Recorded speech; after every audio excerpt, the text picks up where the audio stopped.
Powered by the Montana Television Network. Montana This Morning continues on Montana's News Leader. 6:30 on your Wednesday. Police in France still looking for a suspect who shot and killed 3, wounded at least a dozen others. Coming up, learn how police just missed arresting the man before that attack even took place. And there is new information about the shootout with police in Deer Lodge from Monday. Coming up, find out what happened as officers arrived on the scene where a man was already firing a rifle. Again, 6:30, happy Wednesday. Chad Lehman, Missy O'Malley with you. Matt has our forecast in a moment. Our top story, we're going to head overseas. Police in France still looking for a gunman who killed 3, wounded at least 11 others, some critically, at a famous Christmas market. And officials say the alleged gunman was shot and wounded by officers guarding the market, yet he still managed to get away. Tina Kraus is in London with our latest. Police say the suspected gunman who opened fire at the Strasbourg Christmas market, France's largest, had been flagged as a possible extremist even before yesterday's attack. France's interior minister says the suspect had convictions in France and Germany for crimes unrelated to terrorism and served time in prison. The chief officer of the Strasbourg region says the man was on a watch list of potentially radicalized people. French authorities told the Associated Press that hours before the shooting, police went to the suspect's home to arrest him over a botched armed robbery, but he wasn't there. Officers did find explosive materials. Shoppers at the holiday market say the normally festive scene quickly became chaotic as shots rang out. Peter Fritz, an eyewitness, spoke to BBC News over the phone. Shortly after 8 p.m., I should say, were 2 distinct gunshots and people fleeing the place.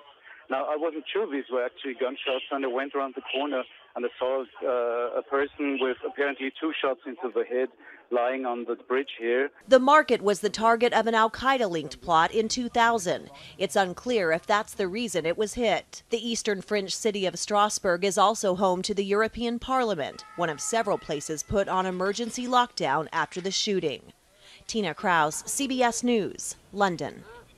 Now, French officials say that the government has raised the security risk level to the highest category.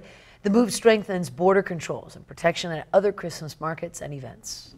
6:32 now. Meteorologist Matt Elwell joins us. Kind of an unusually warm start. I think caught some of us off guard. Certainly did me. 40 when I left my house this morning to come to work. Yeah, temperature's actually very mild across the area, near 40. But we have some snow reports. I think the passes, you may want to watch for some icy conditions this morning. But more than anything, these temperatures are going to fall through the day, and then we're going to be dealing with the wind forecast, the trash can forecast. At least the neighbor's yard, maybe down the street in some cases. 40-mile-an-hour wind gust plus in parts of southwest Montana expected today. Light snow possible in the morning. The high elevation areas, the areas above 6,000 feet dealing with the heaviest amounts of snow. We're going to break down your complete forecast coming up in just a few minutes. Thank you, Matt. 6:33 now. Back on the local scene, state agents continuing to investigate a standoff in Deer Lodge yesterday morning that resulted in police shooting and wounding of an armed suspect. MTN's John Amy tells us more details about the events that led up to that shooting. Agents with the Montana Division of Criminal Investigation, along with help with the Montana Highway Patrol, continue to investigate the scene of a standoff in Deer Lodge Tuesday. The standoff ended Monday morning when officers shot a man who was firing a gun at random inside that residence at the intersection of Larrabee and Higgins Avenue. Immediately when the officers pulled in, they started taking fire from the gunfire from the suspect. They got in a defensive mode, and one of the officers fired his rifle, and the suspect quit shooting at that time.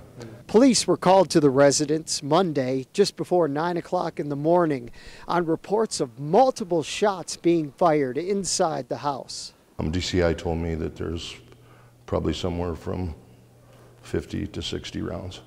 Police were initially called to the residence Sunday evening on a report of an argument between the suspect and his girlfriend.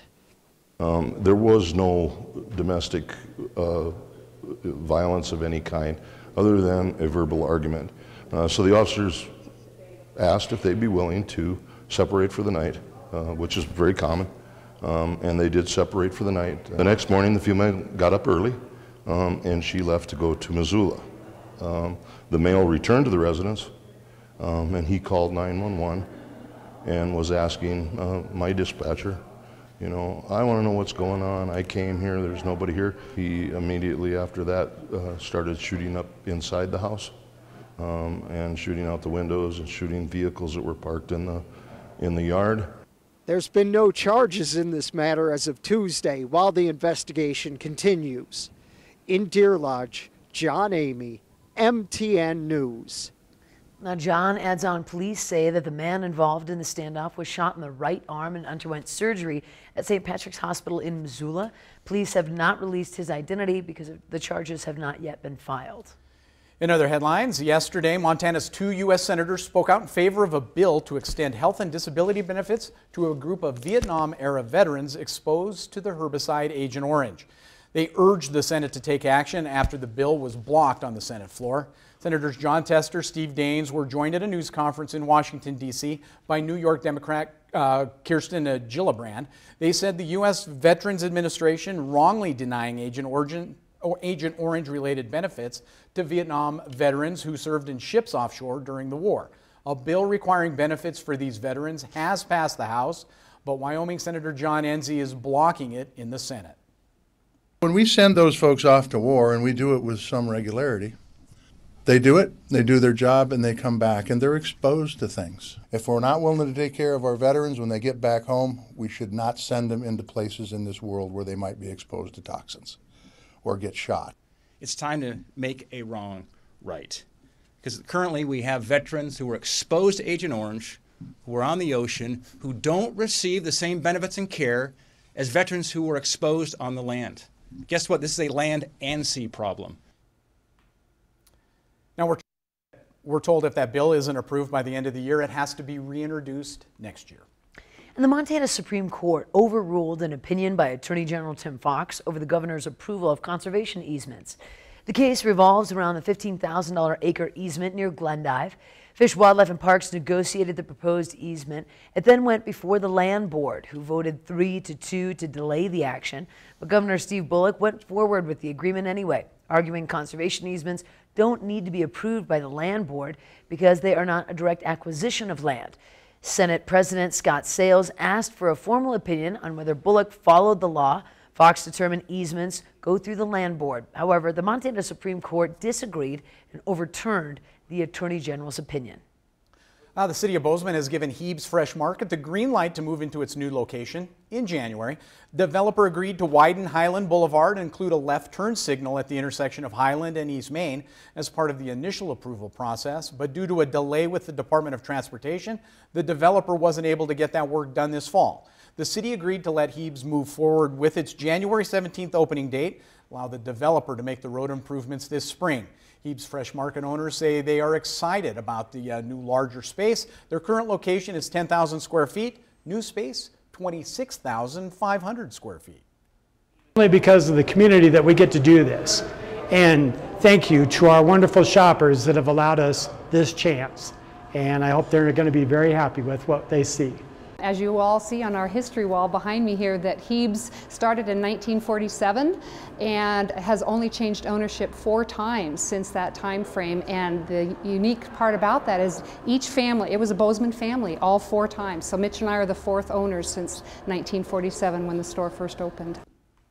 We were talking about that, weren't sure when it opened for sure. With its new space, Heeb's Fresh Market hopes to expand its online grocery service, which I know has grown in popularity as well. And just on the east side of town there, it's just going to be so neat to have that extra space. A lot of times you can't even find a parking spot because they're always so hopping. Absolutely true. I love it. And congratulations. We're excited for the big move. Absolutely. It is time for a quick break here on your Wednesday morning. Up next, the latest on former Trump campaign chairman Paul Manafort, what the judge is telling prosecutors about his plea agreement. Before that, we're going to check in with Gayle King, see what's coming up at 7 on CBS This Morning. Good morning to you. Ahead on CBS This Morning, President Trump's personal lawyer will be sentenced today for dodging taxes, lying to Congress, and making illegal hush money payments. Paula Reed spoke with sources close to Michael Cohen's case and reveals what you can expect to hear from him later today. And in our series, What's Working? The unique way one university is combating binge drinking on campus. We'll see you 7 o'clock on the dot.